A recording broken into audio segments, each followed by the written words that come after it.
வணக்கம், நான் உங்கள் ஹரிஹரன் பேசுகிறேன். Hello creative proudly presents the legend Hariharan live in concert.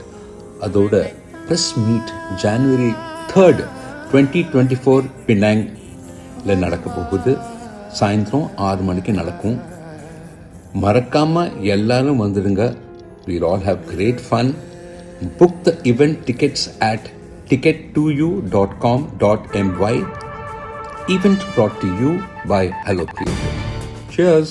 Penang பிறை சட்டமன்றத்தில் வெற்றி பெற்ற பின் மாநில அரசு ஆட்சி குழுவின் சுற்றுச்சூழல் மற்றும் வீடமைப்பு துறையின் சட்டமன்ற உறுப்பினராக இருந்து என்னால் முடிந்த நிலையில் மக்களின் தேவையறிந்து சேவையாற்றி வருவதாக டத்தோஸ்ரீ சுந்தராஜு நிகழ்வில் கூறினார்.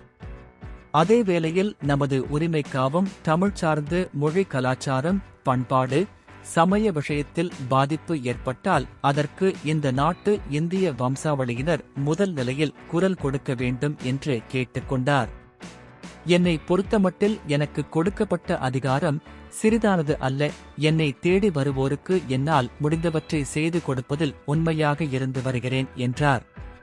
பினாங்கு மாநில மகிழ்ச்சி இயக்கத்தின் சமூக சேவையாளர் திரு சேகர் ராமையா மற்றும் அவரின் செயலவையினரின் துணிச்சலை பாராட்டுகிறேன் என்றார். பினாங்கு மகிழ்ச்சி இயக்கத்தின் வழி நிறைய நன்மைகளை மக்களுக்கு செய்து வருகிறார்கள். பத்திரிகை நிருபரின் இருதய அறுவை சிகிச்சைக்கும் வயது குறைந்தவரின் மருத்துவ சிகிச்சைக்கும் தலா 500 வெள்ளியும், ஸ்ரீ சாயா ஆசிரம இல்லத்துக்கு 1000 வெள்ளியும் மகிழ்ச்சி இயக்கம் வழி வழங்கியுள்ளது மகிழ்ச்சி அளிப்பதாக டத்தோஸ்ரீ சுந்தராஜு பெருமிதம் கொண்டார்.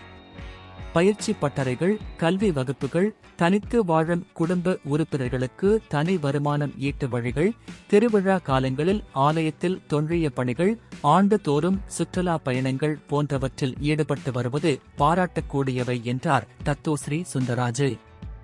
இயக்கத்தின் தலைவர் சேகர் ராமையா கூறுகையில் 6 ஆண்டுக்கு மேலாக இந்த இயக்கம் பல்வேறு சமுதாய பணிகளில் ஈடுபட்டு வருகிறது. எங்களுக்கு உறுதுணையாக இருந்து வருபவர் ஆலோசகர் தொழிலதிபர் புக்கிட் மிர்தாஜாம் வாராகி அம்மன் ஆலய தலைவருமான டத்தோ தேவேந்திரன். பினாங்கு மாநில அரசாங்கமும் நாங்கள் நடத்தும் நிகழ்வுக்கு சப்போர்ட்டாக இருந்து வருவதற்கு நன்றியினை தெரிவித்தார் சேகர் ராமையா. எங்களின் இயக்கத்தின் வழி இன்று உறுப்பினர்களுடன் பொது அமைப்புகள், இயக்கங்கள் மற்றும் மகிழ்ச்சி இயக்கம் நடத்திய பயிற்சிகளில் கலந்து பயன் பெற்றவர்கள் தனி வருமானம் பெற்று சிறப்பாக வாழ்ந்து வருவதை சுட்டிக்காட்டினார். டத்தோஸ்ரீ சுந்தராஜுவின் வருகையும் சிறப்பு உரையும் எங்கள் மகிழ்ச்சி இயக்கத்துக்கு ஒரு புதிய தெம்பும் உற்சாகத்தையும் கொடுத்துள்ளது என்றார்.